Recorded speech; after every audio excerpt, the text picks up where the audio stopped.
The cellar smelled of damp earth and unwashed bodies. For 2 days, the thunder of shelling had been their only music.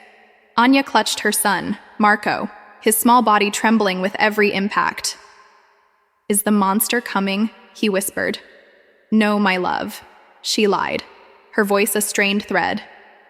"The soldiers are keeping it away." Above, a new sound joined the symphony of destruction, the crunch of boots on broken glass. Then, a different voice, harsh and guttural, shouting commands. Russian. Anya's blood froze. Marco buried his face in her coat. The cellar door groaned open. A sliver of gray, snow-laden light cut through the darkness, outlining a hulking figure in a white winter camouflage suit. He held a rifle, its shape monstrous in the confined space. The other families huddled back, a collective intake of breath. The soldier's gaze swept the room, lingering on the terrified faces. It stopped on Anya and Marco. He took a step forward. Anya squeezed her eyes shut, praying for a quick end, a rustle, a crinkle. She forced her eyes open. The soldier had slung his rifle. In his thickly gloved hand, he held a small, crinkled chocolate bar. He knelt, his movements stiff, and offered it to Marco. Marco stared, uncomprehending.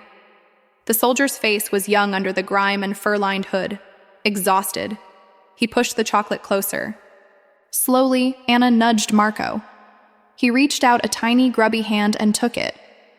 "Spasibo," Marco whispered, the Russian word feeling foreign on his tongue. For a moment, the soldier's stern expression fractured. A flicker of something human. Remorse, pity, a memory of a son or a brother left behind. He gave a single, almost imperceptible nod. Then he stood, the mask of the invader falling back into place, and retreated up the stairs, closing the door on the darkness. The cellar was silent, save for the sound of Marco carefully unwrapping the chocolate. The war outside hadn't stopped. The monsters were still real. But for one fragile moment in the heart of the darkness, a tiny piece of sweetness had been offered and accepted. It wasn't peace, but it was a pause. A fleeting, terrifying, and beautiful reminder of what they were all losing.